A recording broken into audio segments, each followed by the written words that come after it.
Urdu service के रूबरू में आप सबका स्वागत है। आज हमारे बीच है प्रोफेसर रीटा गांगुली, जो किसी तारुफ की मोहताज नहीं है। वेलकम रीटा जी। आज आप किससे शुरुआत कर रही हैं?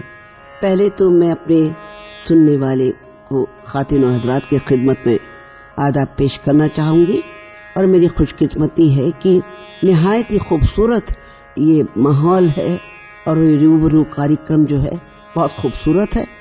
और क्योंकि मैं ऑल इंडिया रेडियो की ही प्रोडक्ट हूँ, मेरे कोई गॉडफादर वगैरह नहीं रहा। शुरुआत से जो भी मैंने अपने अचीव किया है वो तमाम चीजें ऑल इंडिया रेडियो के बदौलत, इसलिए जब भी मौका मिलता है मैं तो दौड़ी चली आती हूँ। और लेकिन आज इस महफिल की आगाज हम एक गजल से करना चाहेंगे। जी बिल्कुल।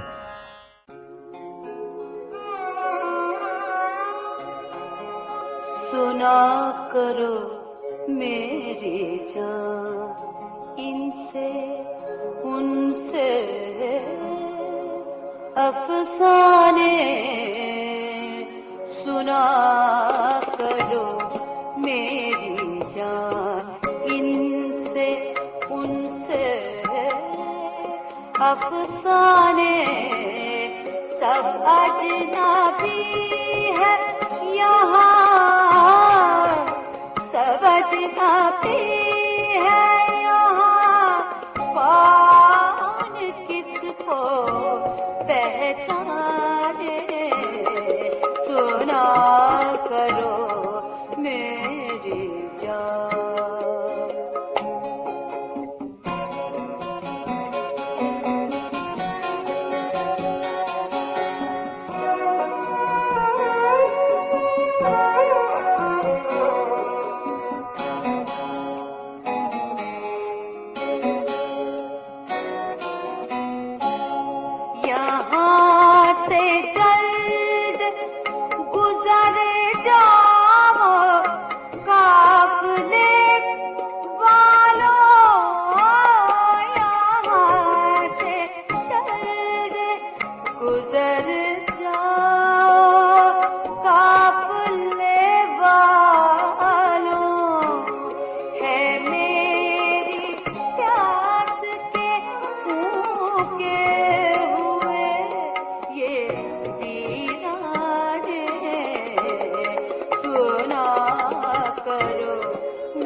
एक बार अम्मी हमें इसकी रिकॉर्डिंग करा रही थी, हम बम्बई में थे, तो अचानक मुझे ख्याल आया कि अम्मी जब भी आती थी, अम्मी यानी मेरी उस्ताद पद्म भूषण बेगम अख्तर साहिबा, वो जब भी आती थी, आप कहीं पर भी ठहराने की कोशिश करें वो ठहरेंगी नहीं, वो अपना सी ग्रीन साउथ में ही बैठ रहती थी। उन्होंने कहा बेटा, एक बार सुना, मैंने कहा कि लेकिन इसमें तो कोई मक्ता ही नहीं है, बगैर मक्ता का पहली रिकॉर्ड में ये क्या गाऊंगी मैं।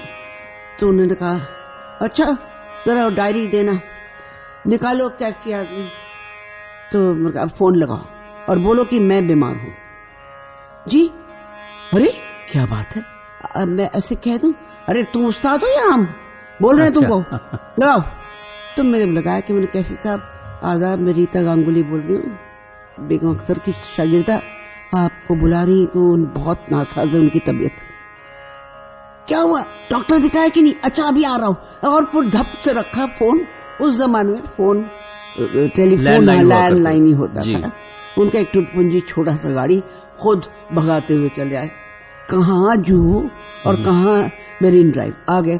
तो मैं नीचे बैठी थी रिसेप्शन में, आके उन्होंने डांटा हमको, क्या कैसी शागिर्द आजकल के जमाने में, ऊपर उस्ताद बीमार और अब नीचे बैठी हुई हैं, चलिए कौन सा कमरा है। मैंने बता दिया, वो चल गए, ऊपर गई तो मैं पीछे पीछे आ रही हूँ, मुझे तो पता मैं झूठ बोली हूँ, लेकिन उसके बाद जाके बोली हाँ सर दरवाजा खुला रखा हुआ। अरे आपकी तबीयत नासाज है, बड़ी नालायक शागिर्द है आपकी। उसने बोल दिया क्या? बोला हाँ तबीयत नासाज तो है, जाइए बाथरूम में जाइए, वहां जाइए, सब कुछ है, अंदर जाइए, बाहर से बंद। अच्छा। अंदर जाती ताकि मक्ता लिखिए तो आपको निकाल सकते। अरे बाप रे। तो ये हुआ है हुक्म कि न कैफी को संसार करो, मसीह बैठे हैं छुप के, कहाँ खुदा जाने। क्या बात है। तो उसके बाद से इनको मैं अब्बा कहती थी, ता उम्र जब तक वो जिंदा रहे आते ही रहे। और वो जब अम्मी चली गई उन्होंने कहा कि कोई बात नहीं, तुम्हारी अम्मी चली गई तो कोई बात नहीं, मैं हूं ना। हर जन्मदिन में आते थे और तमाम और शायरों को बुला लेते थे। तो ऐसे ही एक बार हमने पूछा कि उस वक्त ये चले गए थे अली सरदार जाफरी, हम लोग सबकी तबीयत मन सब खराब ही था। तो मैंने कहा अब्बा क्या होगा, सब लोग चले जा रहे हैं। बोले क्यों, इस जमाने का गालिब है ना। मैं तो चौंक गई, इस जमाने का गालिब कौन हो सकते हैं। और देखिए एक हलवाई दूसरे हलवाई का खाना अच्छा नहीं बोलता, एक गाने वाला है दूसरा को तो कभी अच्छा नहीं बोलता। अब ये कैसे एक शायर एक दूसरे शायर को, मैंने कहा कौन है। तो जल्दी से पढ़ दिए, जुल्मत के तला तुमसे उभर क्यों नहीं जाते, उतरा हुआ दरिया है गुजर क्यों नहीं जाते। और उनको पूरी याद है, ये नौजवान शायर है, वो आज का गालिब है, हम लोग कभी सोच भी नहीं सकते ऐसे लिखेंगे। वो थे जनाब अमीर कजलबाश। क्या बात। अल्लाह उनको जन्नत बख्शे। बहुत ही निहायत ही खूबसूरत जी इंसान भी थे और शायर भी। शायर तो कई थे, कई हस्तियां थी। हम आज से आप जानना चाहेंगे कि संगीत के अलावा आपका दखल हर चीज में रहा है, फाइन आर्ट्स में जो भी फॉर्म है, चाहे वो थिएटर हो, चाहे फिल्म हो, चाहे शायरी हो, चाहे डांस हो, हर चीज में आपने शोहरत हासिल की है। तो हम जानना चाहेंगे थोड़ा सा आपका बैकग्राउंड, कहाँ से शुरुआत हुई बचपन से। ये सब बेकार की बात है, jack of all trades master of none, ऐसा नहीं चलता है। लेकिन कोई बात नहीं, हमारी किस्मत अच्छी थी और हमारे वालिदैन कुछ मोती दान किए होंगे कि बेहतरीन एक से एक बढ़ के इंसान को सुनना मिलना, तमाम मौका बिल्कुल हमारे वालिद के लिए मुझे नसीब हुई। हम लोग लखनऊ में थे, रहते थे। कई लोगों को नहीं पता कि हिंदुस्तान के पहली कौमी अखबार यानी नेशनल हेरल्ड मेरे वालिद ने शुरू की थी, इसीलिए वो आए हुए थे। और उन्होंने फंड भी रेज किया, यानी पैसा उठाया। छोटे छोटे ताल्लुक होते थे उत्तर प्रदेश भरे हुए, वो खजाना तो अंग्रेज को देना ही पड़ता था, लेकिन मन में सब आजादी चाहते थे। वो लोग भी सब सिपाही थे आजादी के जंग में। और फिर वो रामकोट हाउस ने अपना घर दिया था। पिताजी मशीनरी खरीद के लोगों को भुना के ले आना, और उस जमाने में प्रिंटिंग मशीन बहुत मुश्किल का होता था, तो लोगों को भुना के भी ले आए। और इस तरह से कौमी अखबार नेशनल हेरल्ड की शुरुआत। और उन्होंने हमारे साथ ही एक घर हुआ करता था जिसके बीच में हम लोगों ने एक दरवाजा निकाल लिया था। मेरी वालदा अपनी दुपट्टा बदल सखी दोस्त है, उनसे वही कुछ करती थी, क्या कहते हैं, हैंडलूम और खादी वगैरह, और मुझे उम्र डाल जाती। और हमारे ही उम्र, हालांकि शायद वो अब उम्र में शायद वो छोटा हो गया है, लेकिन हमारे साथ ही दोनों दोस्त लोग हमला भी हुए। तो 2 बच्चे, उनके घर बेटा हुआ, इनके घर बेटी हुई। वो जावेद अख्तर हैं। अरे वाह जी। जावेद अख्तर की जो पैदा जो हुए वो निहायत ही इल्मदार लोग थे, यानी मजाज लखनवी। इससे बढ़ के शायर शायद ही हुआ। उनको मौका नहीं मिला बहुत अपने को सुनाने का। उनके घर में हम रहते थे, तो पहले खत भी मैंने उर्दू ही सीखा, और वो तहजीब जो था वही मुझे सीखने का मौका मिला। उसके बाद मेरी चूंकि वालिद बहुत ही पढ़े लिखे थे कि उन्होंने अपने घर में रोज शाम को हम लोग एक बैठक देखते थे। संगीत का माहौल बन गया था। संगीत नहीं, साहित्य, पॉलिटिक्स। कौन? डीपी मुखर्जी जी, दूरज्योति प्रसाद मुखोपाध्याय, जो संगीत के बहुत पारंगत थे। उसके अलावा मजूमदार, यानी लखनऊ यूनिवर्सिटी में बेहतरीन प्रोफेसर्स हुआ करते थे उस वक्त। सब हमारे घर के में जमघट। मेरी वालदा कबाब बनाती थी, और ये तो आजकल शराब वराब चलता है, वो उस वक्त तो सवाल ही नहीं। तो कॉफी और चाय वाय दिया जाता था, और मेरे अब्बा एक ऊंचे इजी चेयर में बैठते थे, मेहनत करके आते थे शाम को। ये लोग पहले ही आके शुरू हो गए, लेकिन मेरी वालिद आते थे फिर बैठते थे, और बहुत खूबसूरत थे हमारे वालिद, मैं बता नहीं सकती कितने खूबसूरत। 6'2" उनका हाइट था, और हल्का भूरे रंग का उनका बाल और आंख भी। तो इसीलिए उन्होंने इटालियन नाम लेके जर्मन आर्मी ज्वाइन किया था उस जमाने में। बहरहाल उसके नीचे में बैठती थी। तो एक बार उन लोगों ने, क्या वो तुलसीदास जी की जय, श्री रामचंद्र कृपाल भजवन, कंज मुख कर कंज पद कंजारुण, ये इन लोगों में बात हो रही, बहस जी। तो वो पूछने लगे कि क्या कहने। तो कहा कि खानी, हमारे वालिद का नाम कानाई था, कुछ कुछ कानाई जैसे है, क्योंकि राम काले तो थे नहीं, वो लोग कहते हैं हरे रंग, हरे थे।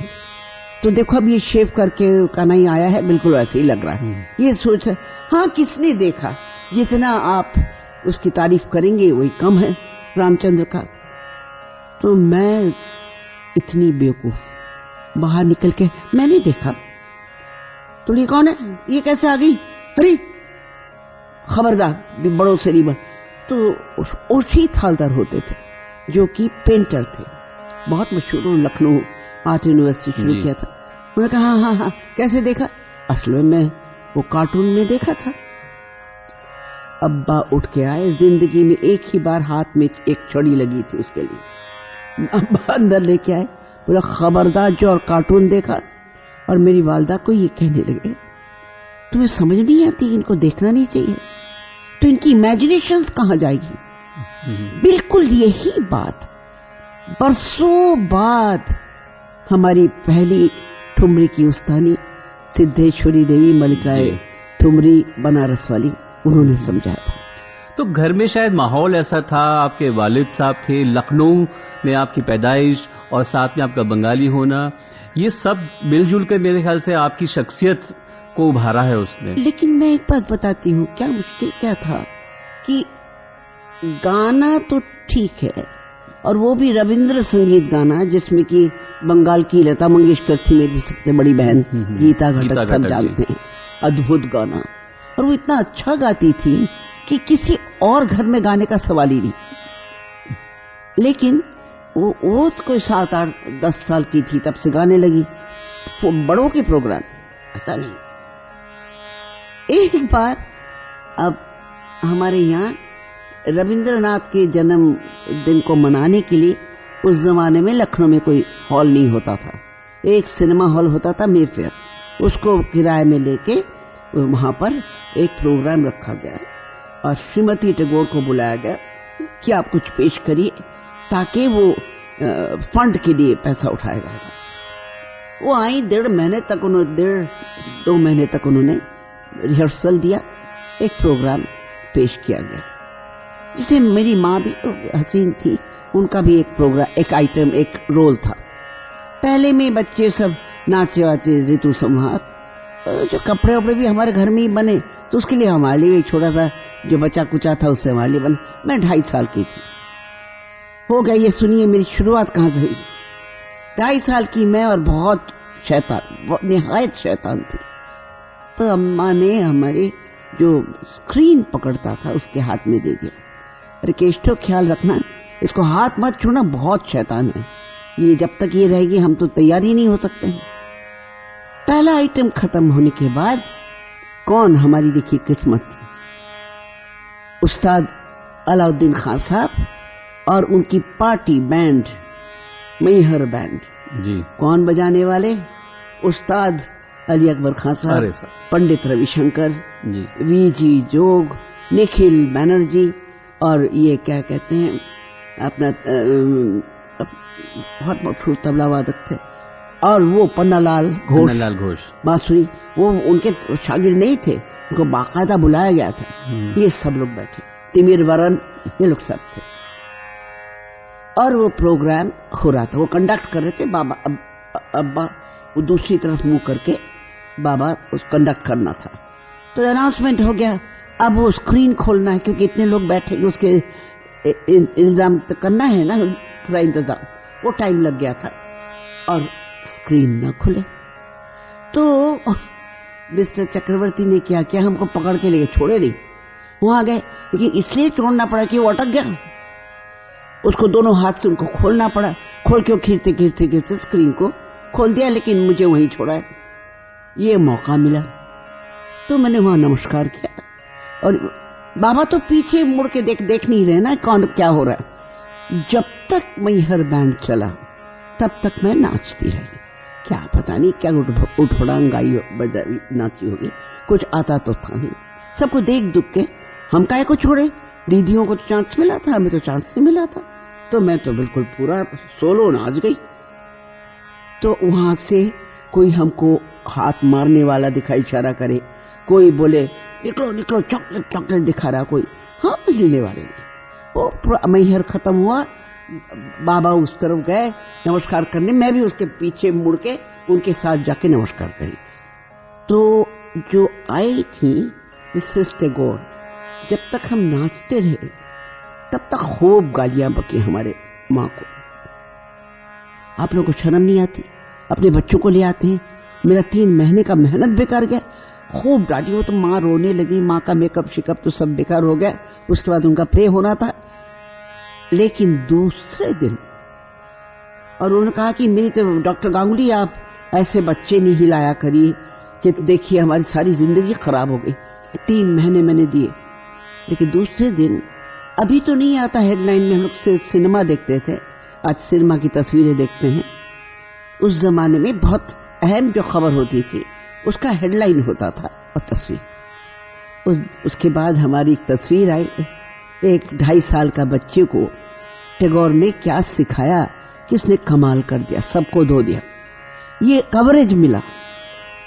तो ये मेरी शुरुआत है जिंदगी में नाचने का।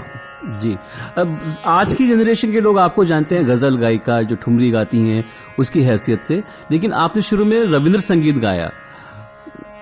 नहीं, सब उसके बाद मैं काफी नाचने लगी। बेबी रीता करके पूरे उत्तर प्रदेश में मशहूर थी। सरोजिनी नायडू हमें ले जाया करती थी अपने साथ। क्या रद्दी जरूर कि पता नहीं क्या करती हो। लेकिन उसके बाद अब्बा ने बोला कि नहीं ये नाच वाच ठीक बात नहीं, बुलाते हैं। देखिए हमारे यहाँ बंगाली और कायस्तों के यहाँ लड़कियों को गाना जरूर सिखाया जाता होता है। जी। सीखने के बाद वो हारमोनियम दबा के जब कोई रिश्ता आए, जब दूल्हा मिलने आए तो उनको वो टेढ़ी आंख करके भजन सुनाना जो कि दुधारू है, यानी प्यार का भी कविता है और भजन भी है। और उससे वो लड़की को पसंद कर लिया जाता था। और उसके बाद जिंदगी में तानपुरा हारमोनियम से कोई ताल्लुक ही नहीं होता था। इधर शादी के लिए लड़कियों को सिखाया जाता। तो हमारे अब्बा भी बुलाए। कौन आए? जॉइन ऑफ ये आप देखिए 4 वाणियां होती हैं और उसमें खंडार बानी, नौहार बानी, गौहर बानी और ये आजकल जो चल रहा है जी वो, तो ये गौहर बानी के थे, यानी सीधा बाबा हरिदास के उस तन से वो आए, उनको रखा गया। तो सबको सिखाते थे और हमको आखिरी में टाइम मिलता था और उनके पास एक लॉजेंस का शीशी होता था। अगर आप उस दिन का तालीम आप ले लें तो आपको एक शीशी लॉजेंस मिलेगा। वो हमको वो लॉजेंस बहुत पसंद था, तो हम सीखते थे। तो उन्होंने बाकायदा, अब देखिए जो भी उन्होंने सिखाया, अभी तक बंदिश याद है, एक चीज भूली नहीं, लेकिन उस वक्त बहुत बोरिंग लगती थी, बहुत बोरिंग। तो एक दिन हमने बोली दिया, ये क्या पंडित जी आप सिर्फ न न न न र न न न ध रे रे हरे हरे हरे ये करते रहते, गाना वाना कुछ नहीं गाते। तो वो तो हंसने लगे, बोले चलो हम सिखाते हैं। तो वो जो सिखाते थे वो है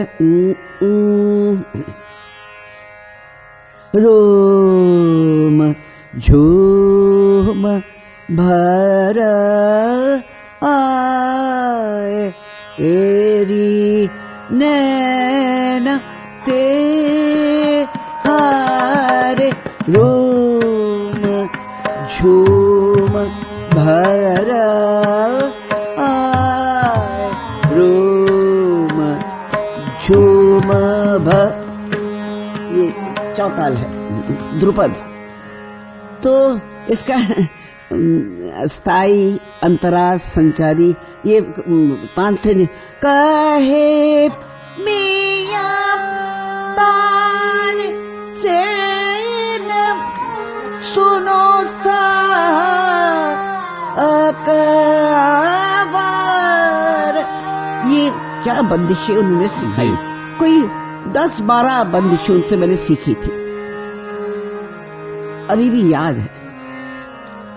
लेकिन मुझे वो बिल्कुल नहीं अच्छा लगता था। ये क्यों रो रहा है, झूम झूम भर रहा है, काय को रूम झूम भर रो रहा है आँख, तो बड़े बड़ी आफत है भाई। खाना ही तुम्हारे छोटे बच्चे को हम नहीं सिखा सकते।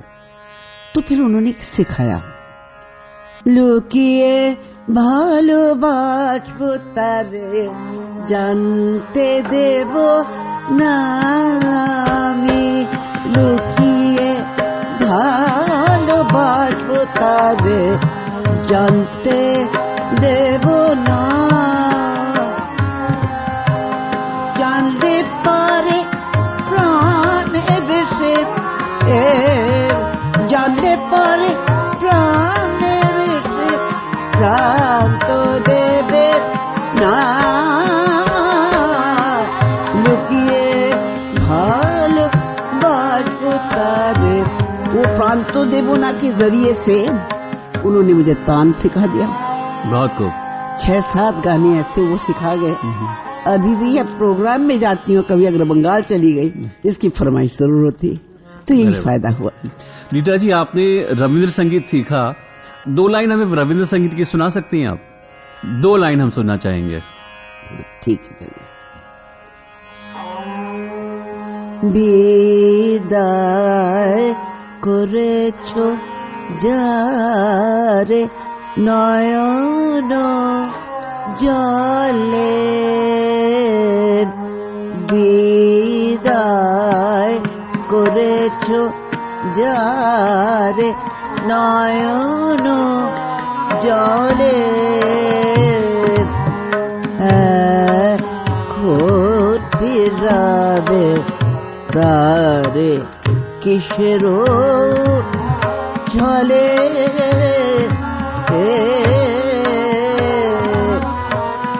বিদায় করেছো যারে নয়ন জলে।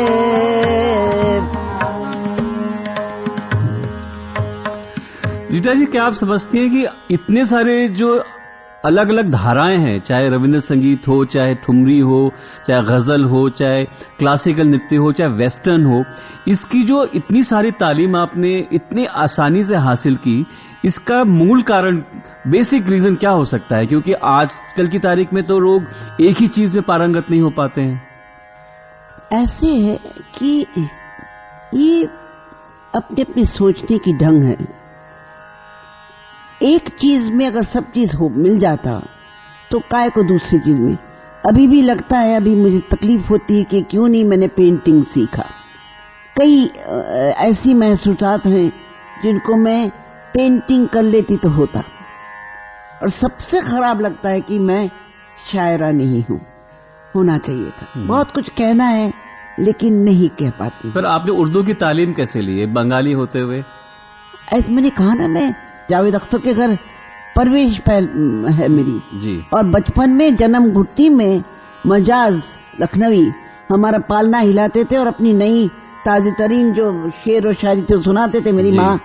और मेरी माँ इतने साल रही लखनऊ में, एक छदाम उर्दू नहीं, हिंदी नहीं बोल पाती थी।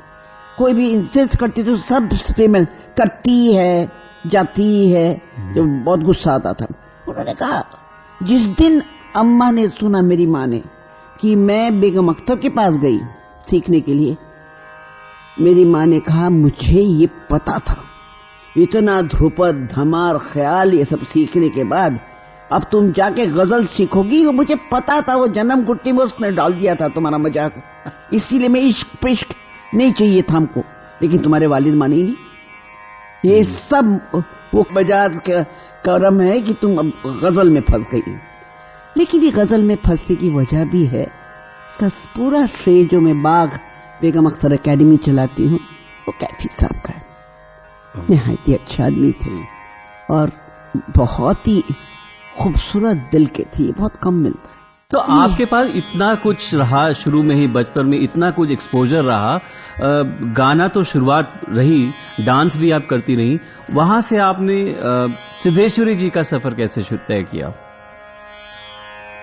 नहीं, अम्मा के पास पहले मैं नहीं गई। पहले आप नृत्य सीख रही ये थी। हमारी किस्मत है, देखिए, जिसको कह सकते हैं। एक जमाना था जब ये की तारीख में भी रह जाएंगे लोग, बाद में पढ़ेंगे तो उनको समझ में आएगी कि वो जमाना था सिर्फ 4 किस्म के डांस होते थे। कथकली, कथक, मणिपुरी और भरतनाट्यम। उसके अलावा ये उड़ीसी, कुचिपुड़ी, मोहिनीअट्टम, अब तो कुछ और भी, क्षत्रिय डांस, ये सब था ही नहीं। कोई शास्त्रीय संगीत नहीं मानते। हम चारों का प्रोग्राम होता था रेगुलरली। छोटे महाराज, मैंने बिरजू महाराज जी, उनका रेगुलरली प्रोग्राम होता था। राष्ट्रपति भवन में कोई भी आए तो जी, हम लोगों का चारों का प्रोग्राम 15-15 मिनट का होता था और इनवेरियबली मेरा आखिरी में होता था। अब ऐसे ही एक प्रोग्राम में मेरे ख्याल से ट्रूडो ही या कौन आए थे याद नहीं, लेकिन उस वक्त अचानक हमारे जो गाने वाली थी वो भूल गई, अंतरा ही भूल गई। अब वो जब तक अंतरा ना शुरू करे कैसे हो, आगे कैसे बढ़े, 15 मिनट में खत्म करना है। तो मैंने खुद भी गाना शुरू कर दिया। अब जब शुरू कर दिया तो आखिरी तक गाना पड़ा। हो गया प्रोग्राम।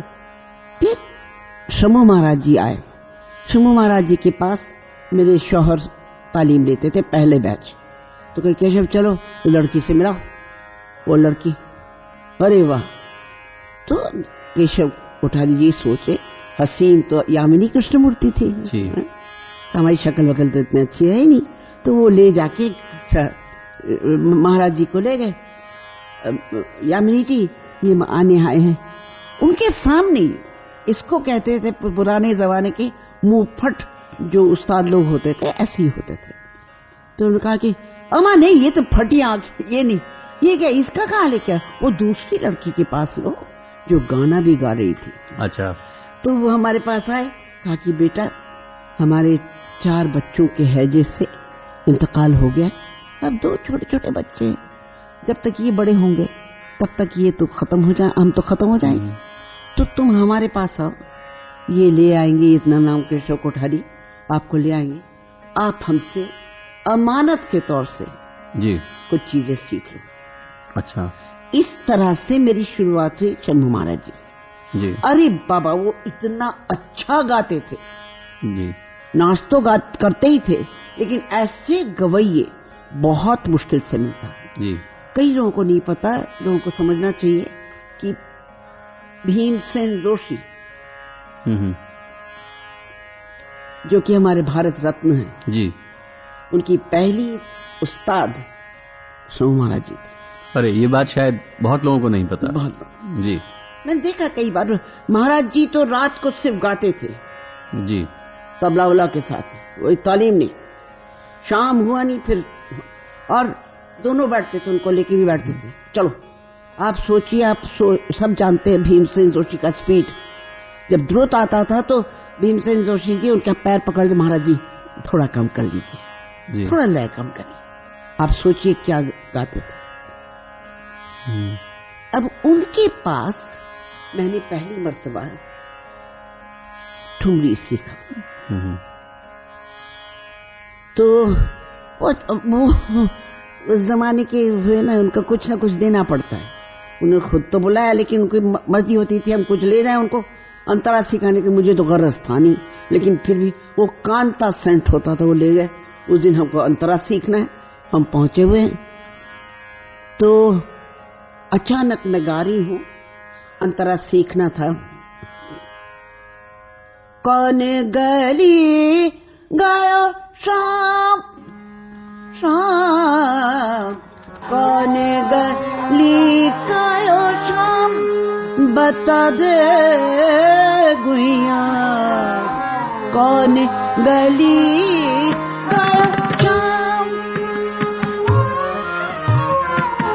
और जब बता दे गुइया, बता दे गुइया, कौन गली गायो शाम। ये सीख रहे थे, ये अंदाज था उनका, ये लखनऊ अंदाज है। और वहां पर अचानक दरवाजा खुला, एक महिला अंदर आई। शक्ल की बिल्कुल ही अच्छी नहीं थी और जुबान में उससे भी तेज। अच्छा। वो तमाम वो गालियां हमने कभी सुना नहीं था, तो मुझे तो बहुत गुस्सा आया। मेरा क्लास खत्म हो गया। वो अंदर आए और कहा कि अरे शब्बू, ये कहाँ पकड़ ले हो? हाँ, बहुत अच्छा गा था। तो हमें तो बहुत गुस्सा, ये क्या जुबान? तो बोले बैठा बैठा बैठा और सुना था। बोले नहीं नहीं, टाइम ना ही हो। अब बचवा तो हमसे सीखी है। मुझे तो गुस्सा आया ही था, हमारा अंतरा सीखना था आज।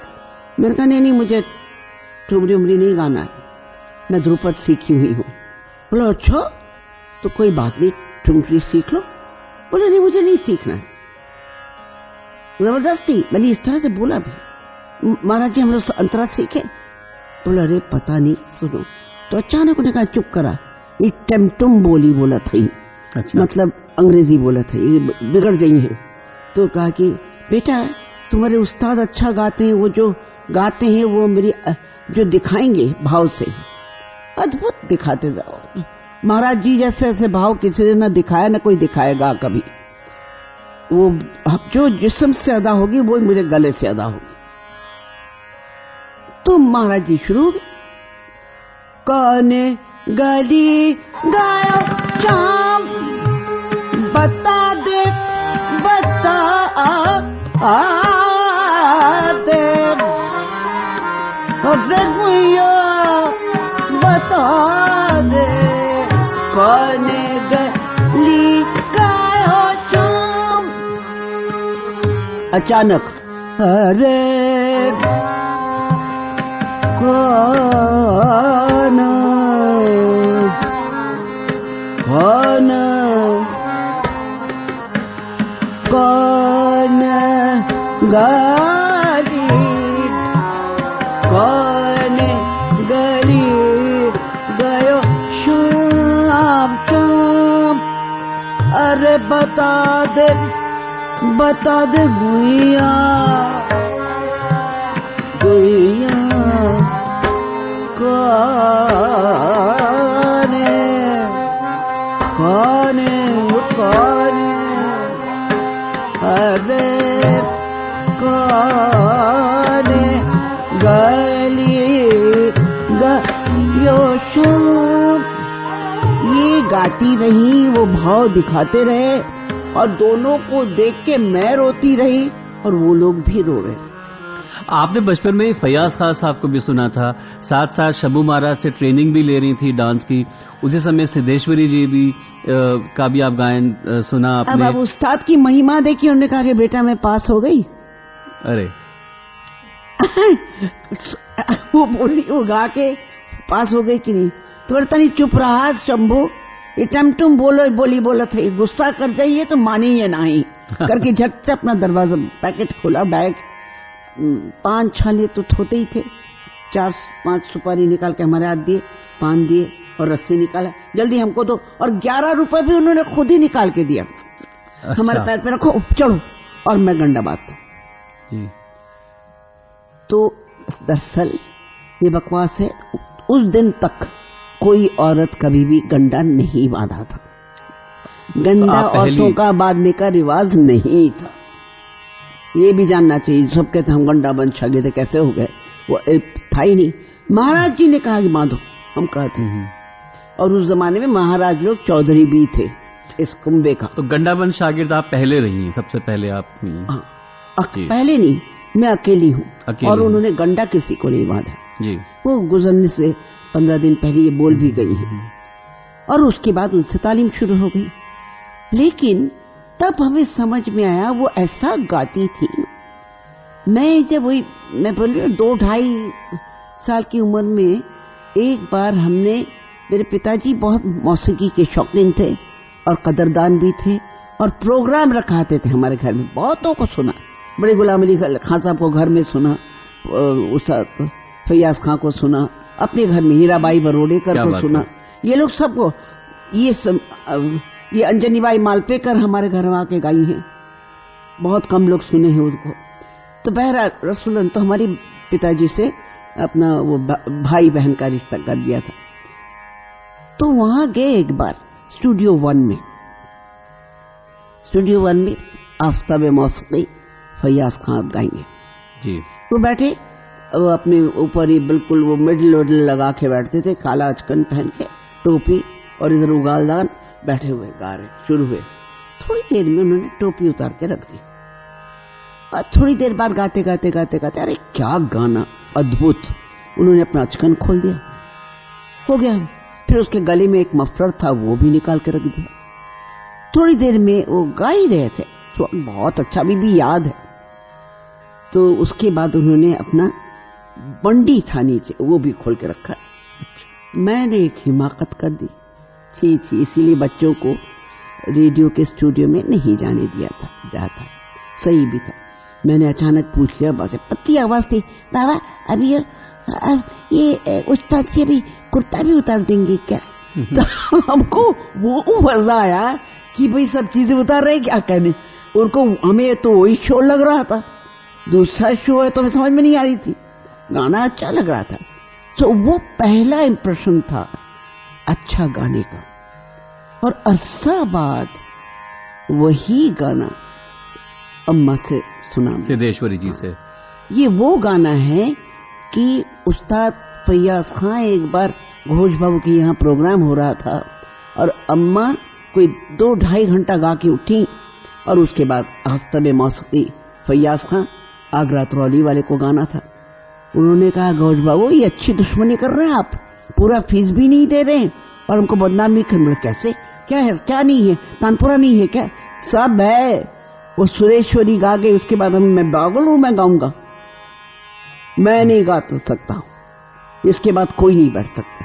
तो ये उनकी कदर थी जी।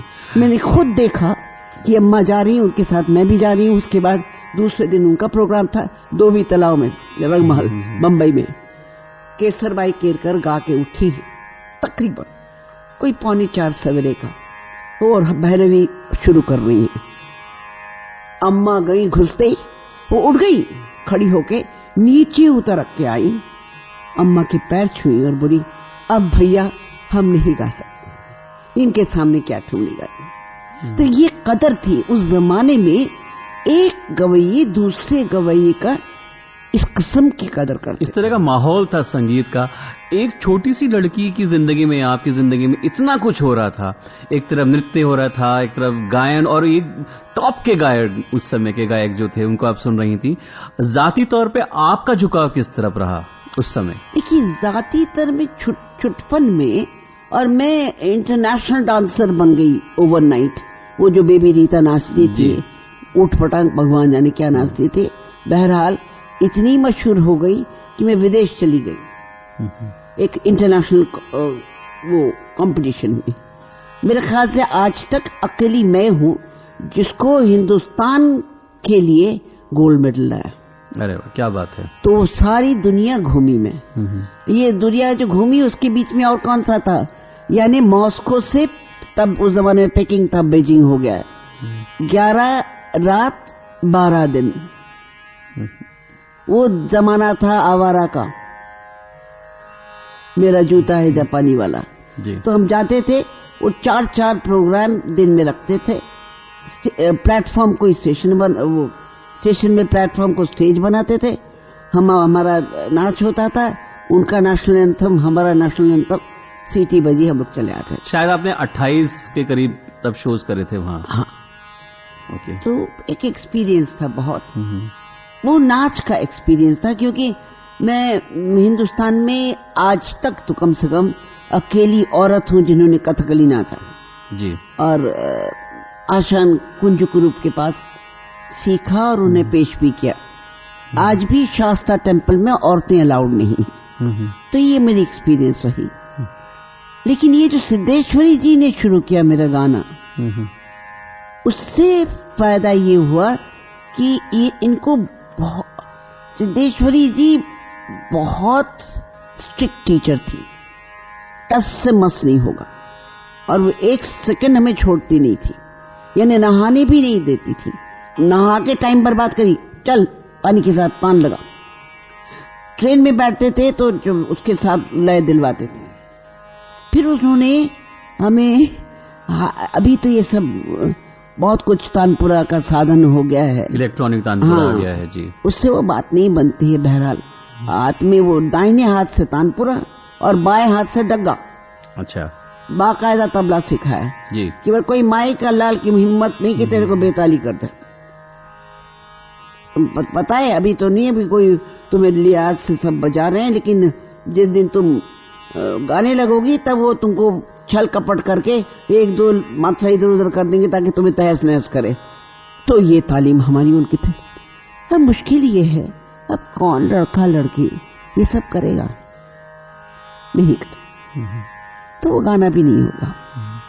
आपने तालीम हासिल करी कुंचू कुरूप जी से, चंदू पानीकर से, उसके बाद आप न्यूयॉर्क गई, मार्था ग्राहम स्कूल में भी गई। उसकी वजह ये है कि हमारे जो उस्ताद डांस के थे, मुझे एक ही फायदा था, ईश्वर की कृपा थी कि बहुत कम उम्र में मुझे 4 डबल प्रमोशन मिले।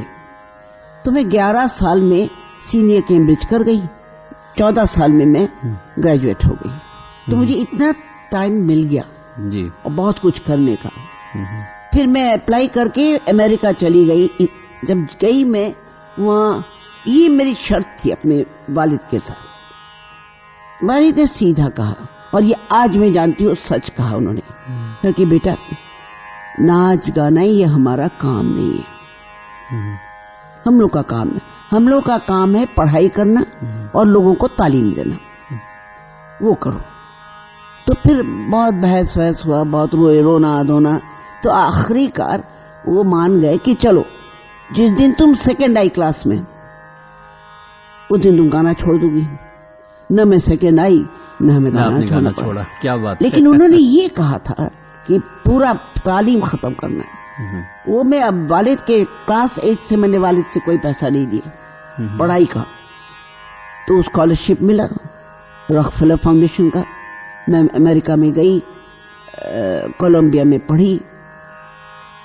तब मेरी जो भरतनाट्यम की टीचर थी, यानी रुक्मिणी अरुंधति, ये सब मशहूर लोग, देखिए ऑलरेडी मैं 6 पद्मश्री पद्म भूषण से सीख चुकी थी जी। तो उन्होंने कहा कि वहां जाओगे तो याद रखना कुछ का नाच छूट जाएगा तुम्हारा, नाच नहीं करोगे। क्या करें, तुम ये चिट्ठी लिख देते तो मार्था से मिले। तो मार्था से मिले, पहले तो वो बहुत हंसी, बोले साड़ी वाड़ी पहन के लंबे बाल थे हमारे, अरे इस तरह से हमारा मॉडर्न डांस नहीं होता। तो मैंने कहा चलिए देखते हैं आपका क्या हो रहा है। तो उस वक्त क्या होता था, जब कथकली सीखने जाते थे तो 100 शून्य में कूद के अंगूठा पकड़ के नीचे उतरना पड़ता, 100। तब हमारे उस्ताद आके क्लास लेना शुरू करते। तो हमारी तो आदत थी। मैंने कहा कि मुझे एक सब्जेक्ट दीजिए, तो उन्होंने मुझे एक सब्जेक्ट दिया। मैं पहले ही जाके उसको छलांग लगाई 60, तो वो तो ऐसे बिल्कुल बेहोश होने वाली होगी, ये क्या, ये तो नाच है, सचमुच नाच है, क्योंकि आपने कथकली सीखा हुआ था। फिर मुद्रा भी नहीं किया। तो उन्होंने कहा कि तुम आ जाओ।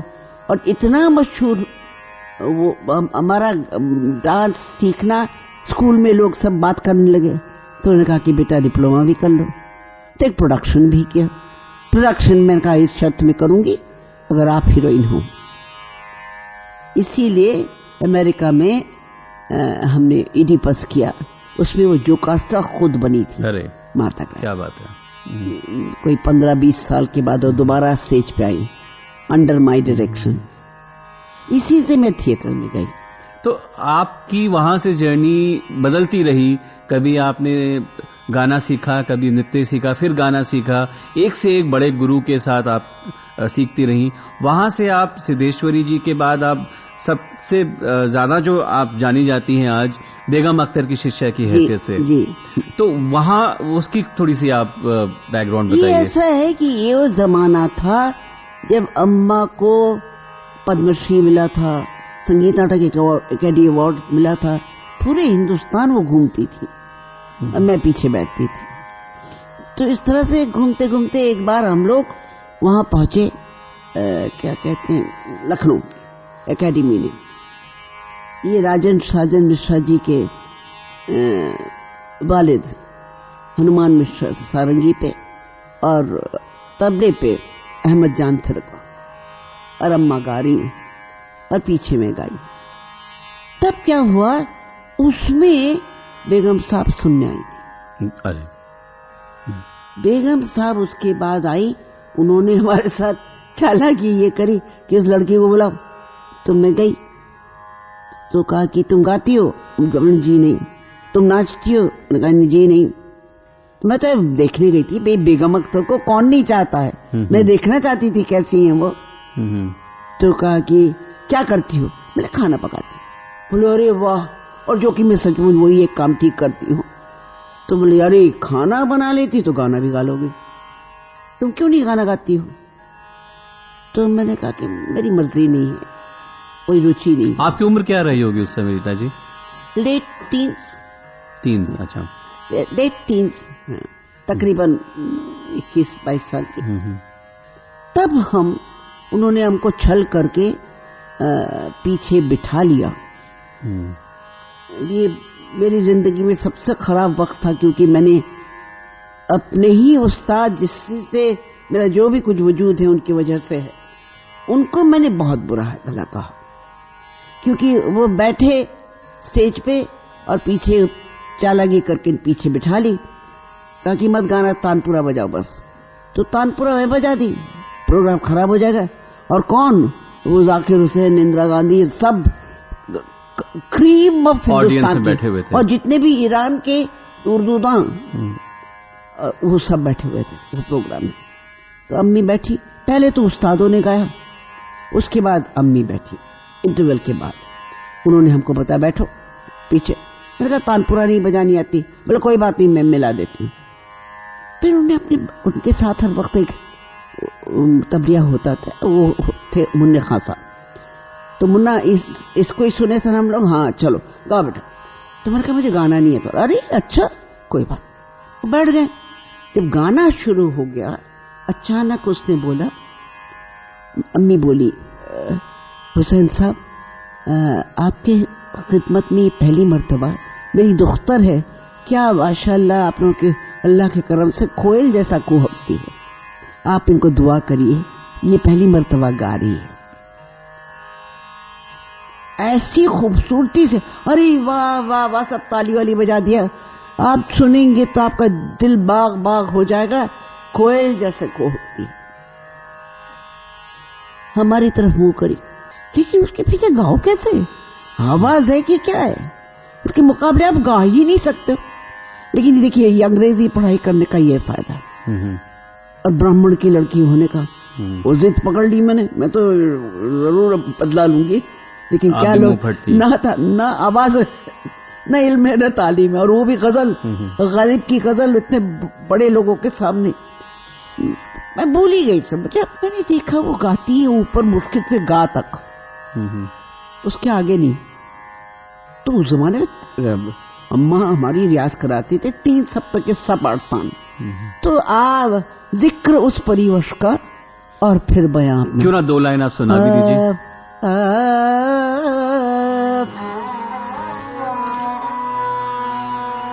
जिक्र उस परिवश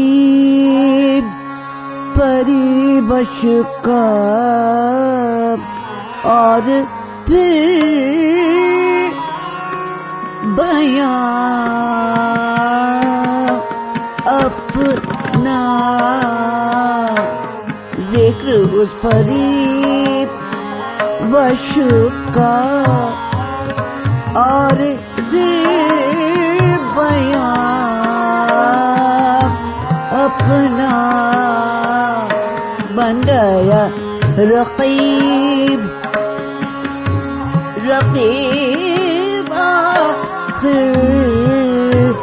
बन गया रकीब, रकीब आखिर था जो राज़दार अपना जिक्र उस पर करीब। ये गाना हम ढूंढ रहे थे, शेर तो पता नहीं था, तब उतना तवज्जो भी कभी उर्दू पे नहीं दी, घबरा गई मैं, लेकिन आकार ईकार कहीं होगा जरूर। और फिर बयां अपना जी। बयां सुनने के बाद हमने अम्मी को गाने ही नहीं दिया, हर तान बयां आ बयां ये बयां आ। और लोग झूम गए ताली बजा रहे कि उन्होंने कह दिया ना कोई जैसा घोटती। अब ये गजल में तान कहां से आता है? लेकिन मैंने सोचा अब देखिए, अब आओ रास्ते में तुम्हारा गाना खराब कर देंगे। मैंने ये सोचा एक्चुअली कि अहमक हूं मैं बेगम अख्तर की आवाज के साथ तान का बेगम अख्तर जी इसको गुस्ताखी नहीं समझा? नहीं, वो हर बार नया मुखड़ा लेके समते आए। इसको कहते उस्ताद, वाह उस्ताद की वो आज चली गई 41 साल, आज भी जो 25 साल की लड़की कहते ट्रेंड बाय बेगम अख्तर, इसको कहते वाह उस्ताद। जो पर्दा कर गई है 41 साल, अब सब लोग अम्मी और ये सब बात करते हैं, बेकार की बात है, उनकी अपनी उम्र ही 40 की नहीं है। तो बहरहाल उस्ताद तो उस्ताद ही होता है। खत्म हो गया, फिर पर्दा डाल दिया, क्यों वो चेन स्मोकर थी, उनको सबसे जरूरत होती थी सुलगा लेना, एक सुलगा के पर्दा गिर गया, उन्होंने जल्दी हटा भी दिया क्योंकि जाकिर साहब पीछे आए और उन्होंने हमारे सर पे हाथ रखकर माशाल्लाह मेहनत करती रहना, बहुत अच्छा तलफ़ुज़ बहुत अच्छा है, आवाज भी बहुत अच्छा, तैयार बहुत अच्छा है। गाना तो गाया ही नहीं हमने, तो उससे ताली गाया ना जी, वो सिद्धेश्वरी देवी की देन थी जी। बहरहाल इंदिरा गांधी पहचान गई ये तो बेटी नहीं है। उन्होंने हमको झट से कहा तुम गंगुली की बेटी हो ना, तुम्हें नेशनल स्कॉलरशिप मिला है ना 30 बार। यानी मैं एक बार कथकली के लिए ले चुकी थी, एक बार भरतनाट्यम के लिए लेते।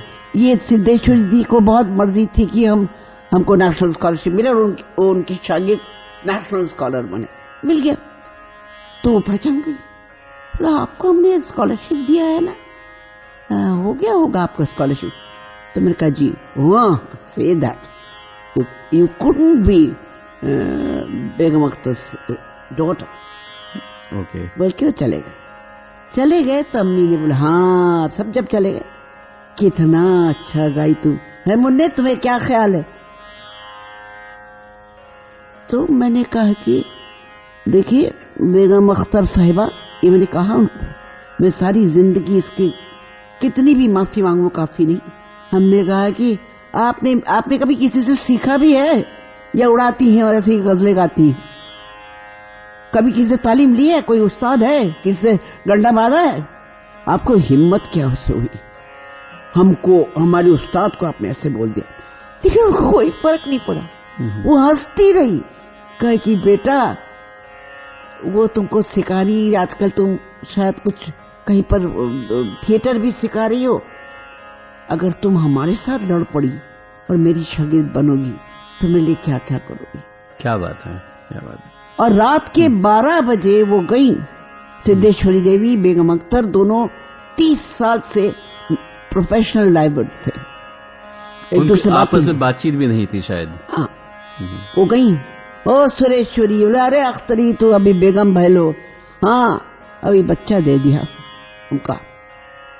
तो आपकी वजह से दोनों के बीच बातचीत शुरू हुई, दोस्त हो गई, बाकायदा सिद्धेश्वरी जी ने दिया। अब हमारी छोटी उस्तानी बेगम साहब की कितनी इल्म देखिए, उन्होंने कहा कि इसमें क्या है, दत्तात्रेय के तो 24 गुरु थे, तुम्हारे भी हो सकते, गुरु से इजाजत ले लो। और साथ खलीफा भी थे, शगुर खां साहब थे किराने के, उन्होंने दिया। हीरा जी, आपकी शख्सियत में इतना कुछ है, कहाँ रविंद्र संगीत से शुरुआत हुई, फिर नृत्य, फिर बनारस घराना, फिर किराना घराना, फिर बेगम अख्तर जी से गजल सीखी, ठुमरी आपने गाई, तो आपको क्या लगता है कि शख्सियत जो बनी है, उभरी है, इतना कुछ सीखा है, इतना कुछ आपने दिया है, क्या आज के जनरेशन में वो सब कुछ जरूरी है? आज की जनरेशन को आप किस तरह से देखते हैं? मुश्किल क्या है, ये अगर 1.5 लाख लोग सीखते हैं, उसमें एक भी अगर गवैया निकल जाए तो काफी है। अगले जन्म में कोई छोटी बच्ची अगर अच्छा गाती है तो यकीनन वो रीता गांगुली दोबारा जन्मी है। इस बार तो छूट गया, अगले जन्म में नहीं छोड़। क्या बात है, क्या बात है। तो एक और गजल हो जाए बेगम अख्तर से, आप जब सीख रही थी कुछ। जी जी, तो आपको सुना रही हूँ, क्या खूबसूरत दादरा। बिल्कुल। ओ निर्मोही सपने में आ जा, कुछ तो विपत्तियां कम हो जाए। ओ निर्मोही सपने में आ जा, कुछ तो विपत्तियां कम हो जाए। हमारी जो मानो ओ मोरे साजन, नैना के मिलते जुलम हो जाए। ओ निर्मोही सपने में आ जा, मुखड़ा दिखा जा। ओ निर्मोही सपने में आ जा। रीता जी, आप यहाँ आई स्टूडियो में, आपने इतनी बातें बताई, शायद अभी भी बहुत सारी बातें जरूरी हैं और भी करनी, फिर किसी और दिन कर सकते हैं वो, क्योंकि तमाम हस्तियां जो आपके साथ जुड़ी हैं, आपने जिन लोगों के लिए काम किया है, अभी तक आप अपने उस्ताद के लिए जो इतना काम कर रही हैं, मुझे लगता है उसके लिए पूरा दिन चाहिए हमें बात करने के लिए। मेरा अच्छी कंट्रीब्यूशन जो है वो थिएटर में ही है। जी, आपने एनएसडी में थिएटर मूवमेंट आपने शुरू किया, जो नया कोर्स आपने इंट्रोड्यूस किया माइम और मूवमेंट का, उससे पहले नहीं था, जो अभी तक चल रहा है। तो इतना कुछ करने के बाद हमें लगता है कि और बहुत सारे प्रोग्राम्स करने पड़ेंगे आपसे बातचीत करने के लिए और बहुत कुछ जानने के लिए। बहरहाल, एक गजल के साथ हम इसका समापन करते हैं। काफले वालों सच कहना, बेवजह तो हम बदनाम नहीं है। काफले वालों सच कहना, बेवजह तो हम बदनाम नहीं। मंजिल की तमन्ना आम सही, मंजिल से मोहब्बत आम नहीं। यही बात है, मंजिल में पहुंचना तो बहुत चाहते हैं, आखिर तक प्यार होना चाहिए। वही लोग बड़े बड़े होने के बाद भूल जाते हैं। रूबरू कार्यक्रम में संगत कर रहे थे उस्ताद अख्तर हुसैन तबले पर, करीम नियाजी हारमोनियम पर, कमाल अहमद सारंगी पर और अजय मिश्रा तानपुरे पर।